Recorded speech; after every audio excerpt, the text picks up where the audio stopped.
Welcome to the Cheating Wife Stories channel.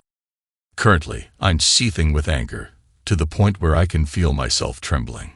Tonight, my suspicions were confirmed regarding who it is, and the length of time doesn't seem to matter anymore. Sherry has effectively obliterated our marriage, akin to squashing a bug beneath your shoe.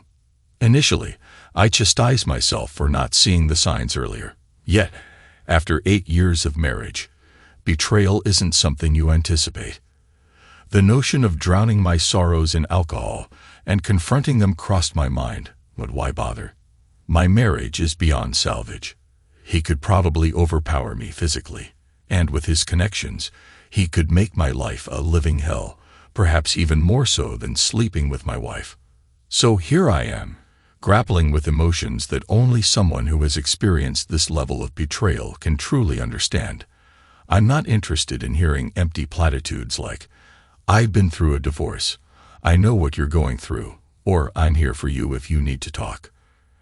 I'm not ready to share this with anyone just yet. What I need now is a plan, but I must first clear my head, and that's going to take some time. The thought of ever being intimate with my wife again repulses me. Just imagining her with him on our bed turns my stomach.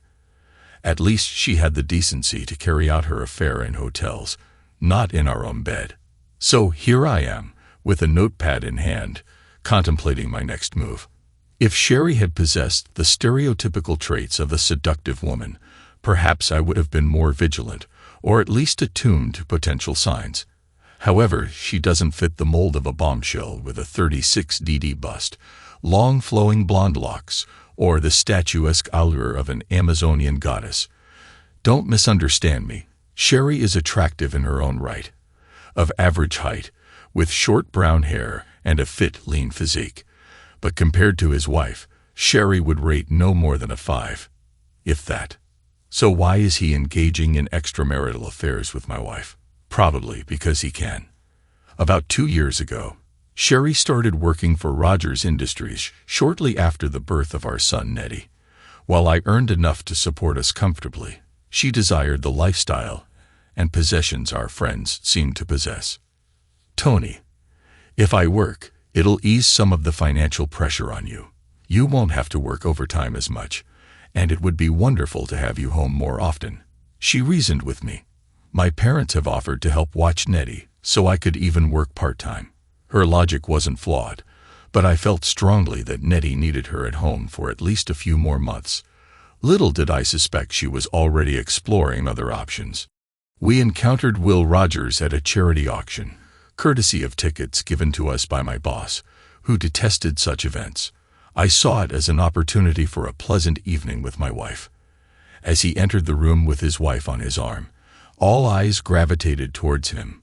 Tall, handsome, and affluent, individuals like him exuded a nearly rock star-like allure. He effortlessly charmed the crowd, leaving most women, including my wife, swooning in his wake.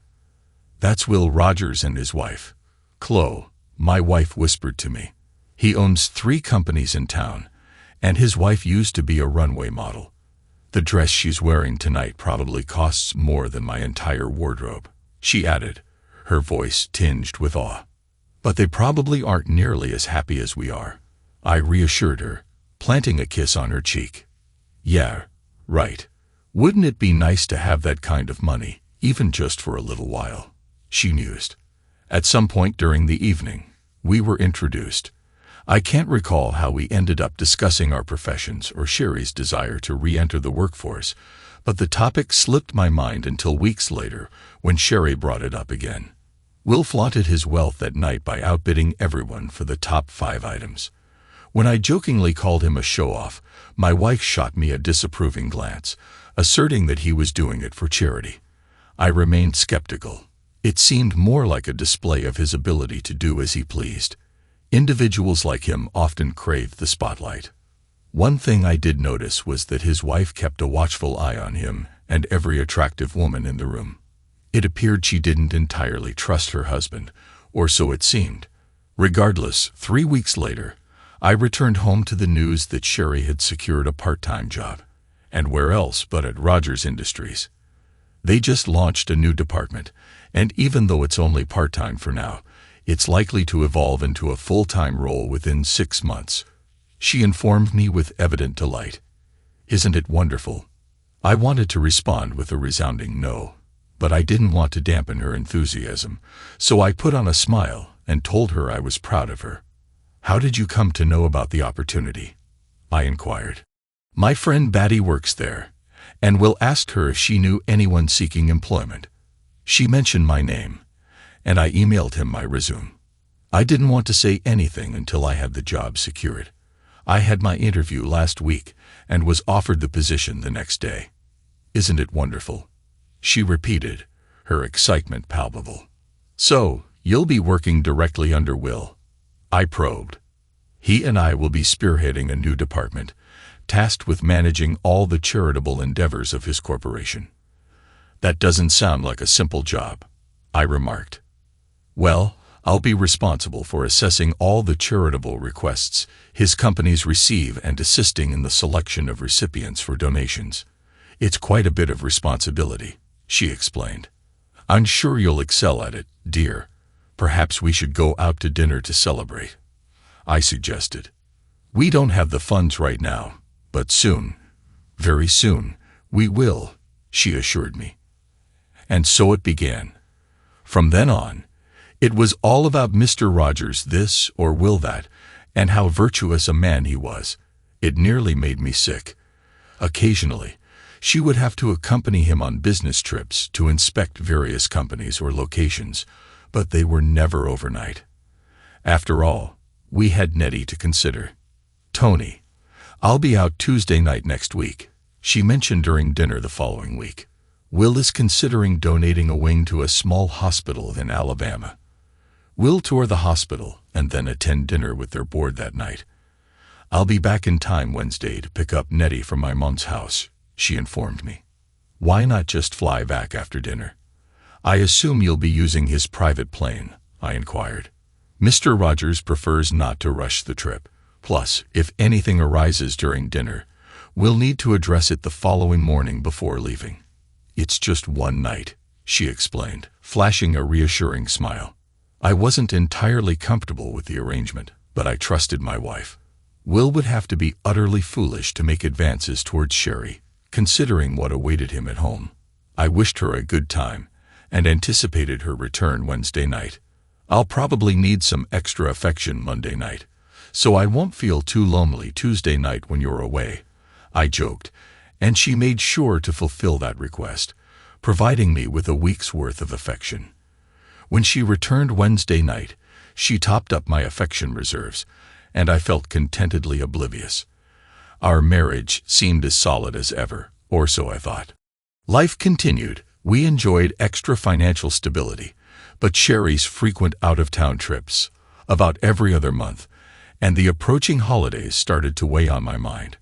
Before I proceed further, allow me to explain my profession, as it plays a significant role in the events that unfold. I work for a company specializing in testing security systems and computer firewalls. We're the experts if you want to gauge the vulnerability of a system to hacking.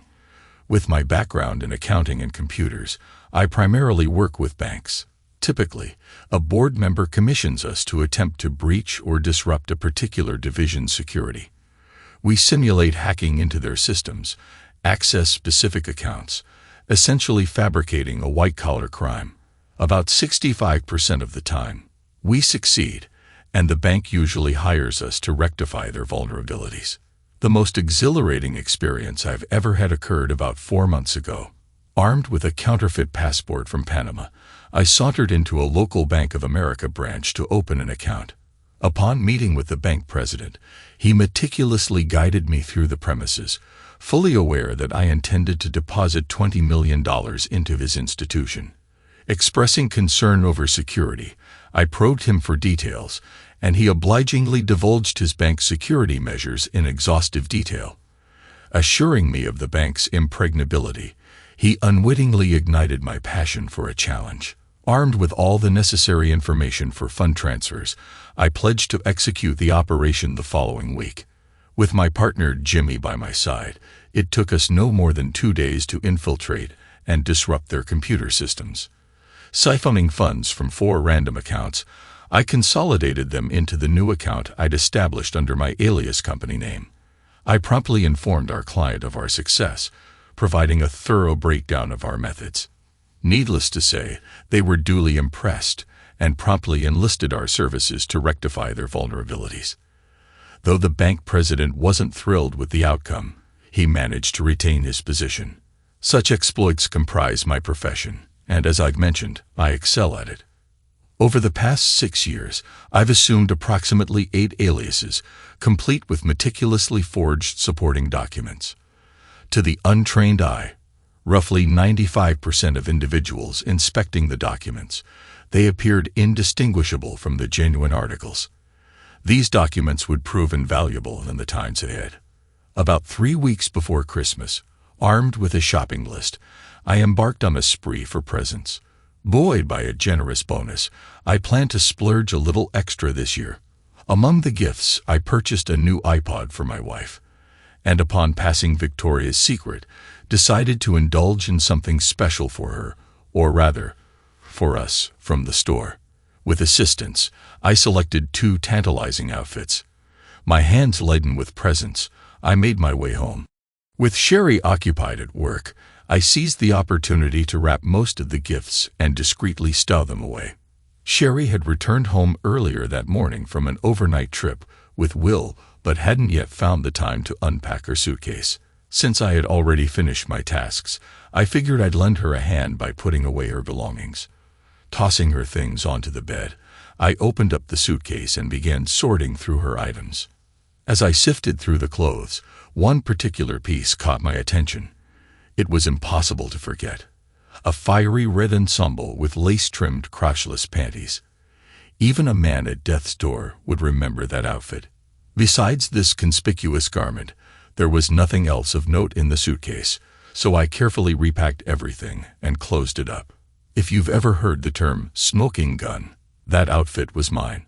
I had a pretty good idea of who, but it was the why that baffled me. We had a damn good life. It seemed Sherry wanted it all. That moment marked the beginning of our downfall.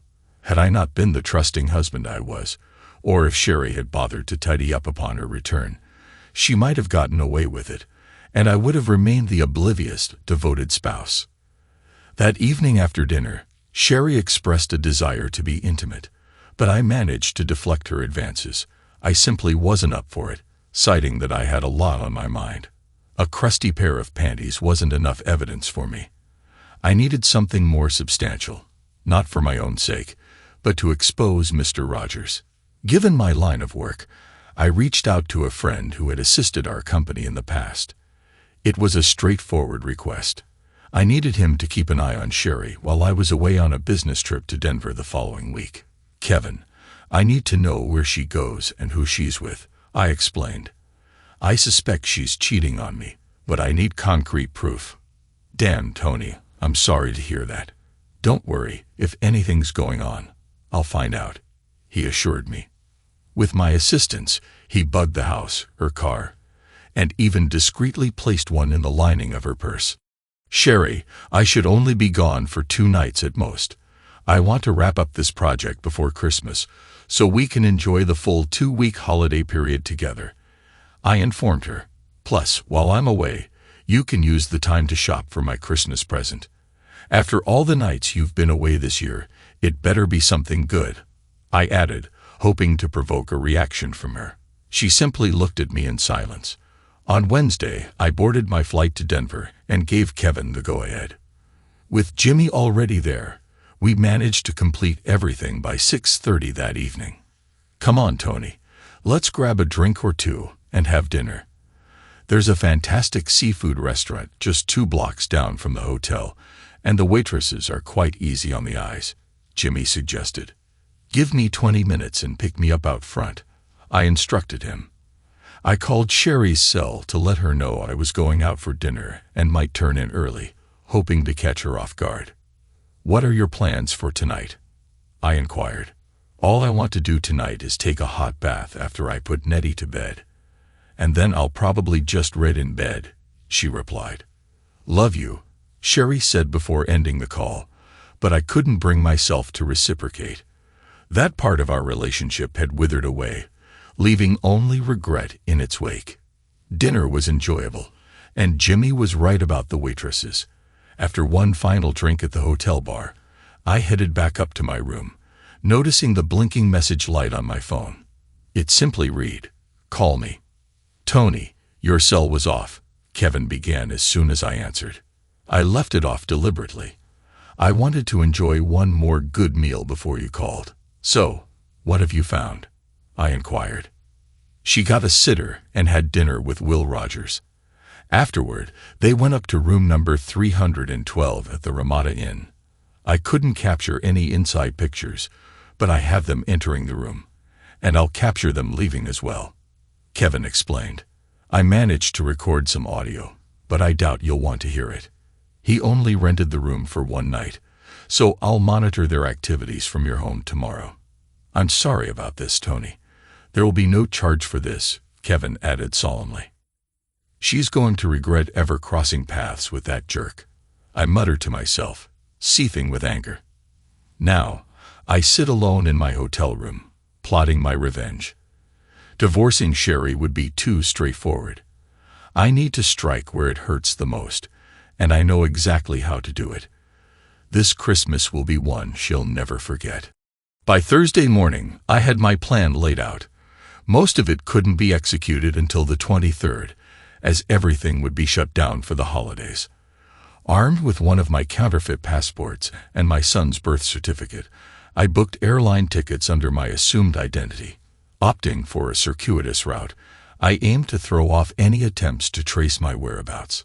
Holiday travel is chaotic, with most people eager to book their flights and move on. I secured a cash advance on my credit card to eliminate any paper trail. I liquidated all 4 of our CDs from the safety deposit box and withdrew all available cash. Planning to travel light with just a carry-on, I needed funds to buy clothing upon arrival. The last item on my agenda took me 3 days to accomplish. Rogers Industries had connections with 2 local banks, one of which I held an account with. My plan was to hack into the bank's mainframe, then into Rogers' account, and transfer all the funds to our joint savings. Sounds simple, right? Wrong. I needed Jimmy's expertise for this task. Not wanting to implicate anyone else, I enlisted Jimmy's help as a backup for troubleshooting. I figured a trial run would be prudent before taking any real action. While we had experience with similar tasks before, navigating each bank's security measures proved to be unique challenges. On the first day, I hit a roadblock with the firewall, unable to breach it. With guidance from Jimmy, the following day I managed to penetrate the system, spending the ensuing hours combing through accounts until I obtained all the necessary numbers. My plan hinged on executing the initial transfer late on the afternoon of Friday, the 24th, from Rogers' account to mine, swiftly followed by electronically funneling those funds to the first of 8 overseas accounts. Precise timing was paramount. Maintaining a low profile in the final week, I gathered all the intel from Kevin, making copies for Sherry, her parents, my parents, and Will's wife, Chloe. I paid a premium to ensure their delivery on Christmas Eve, with the exception of my parents.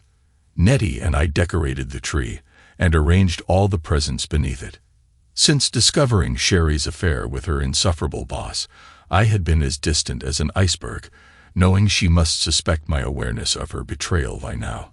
I had packed a small bag with clothing and stashed it, along with a copy of Kevin's report, in the trunk of my car. I was fully prepared for the 24th.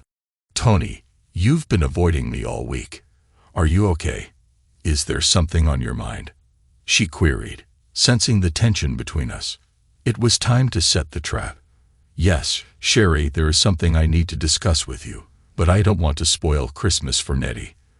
Let's wait until after the holidays," I replied carefully, laying the groundwork.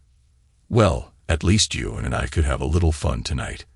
"It's been a while," she suggested, attempting to distract me by unbuttoning her top. That's when I decided I'd had enough and metaphorically dropped the hammer.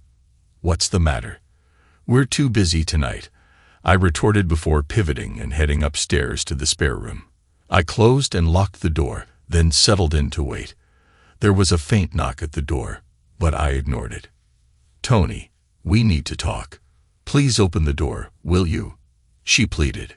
I'd sooner face a pack of Hell's Angels than engage in conversation, I thought to myself as I attempted to drift off to sleep. Eventually, exhaustion caught up with me, but I found myself wide awake just after 7 o'clock the next morning.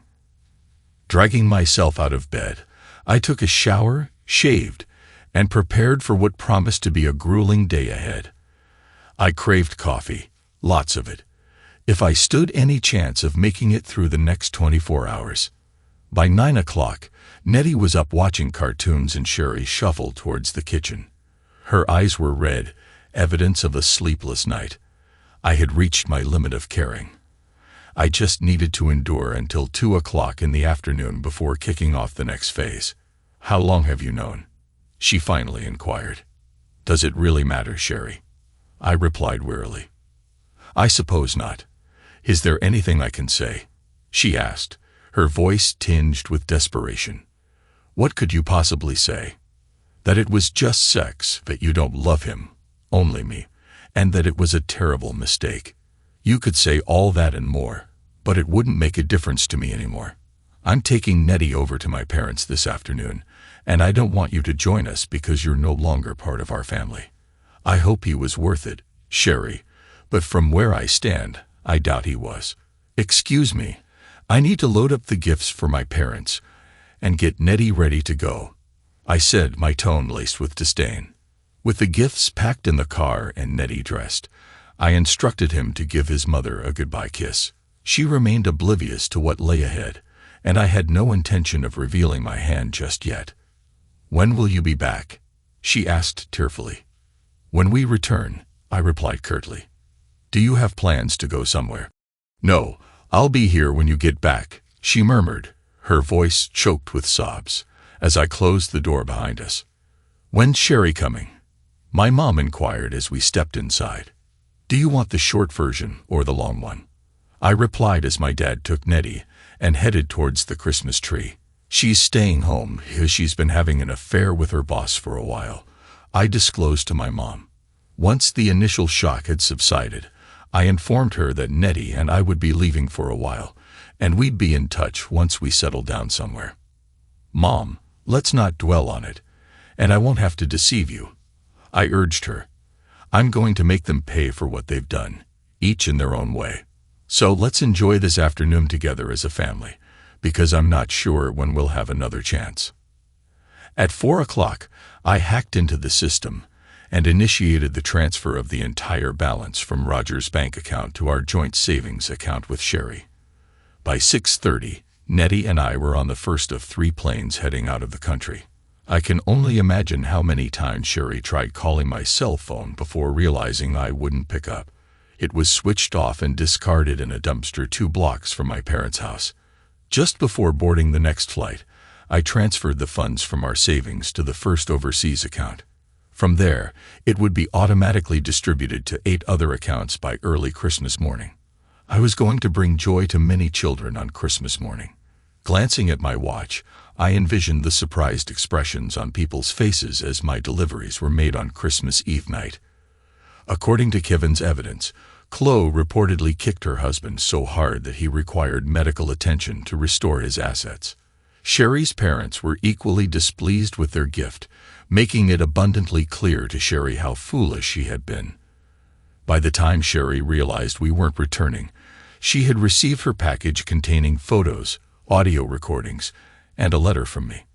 I laid out the details of how I had discovered her affair and expressed my inability to forgive her. "You don't deserve mine or Nettie's love, so you won't have it from this day forth. The house and everything else in it are yours to do with as you wish. Nettie and I will be starting a new life without you, and I only hope that one day I'll find it in me to forgive you, but I don't see that day coming for a long time," I stated firmly.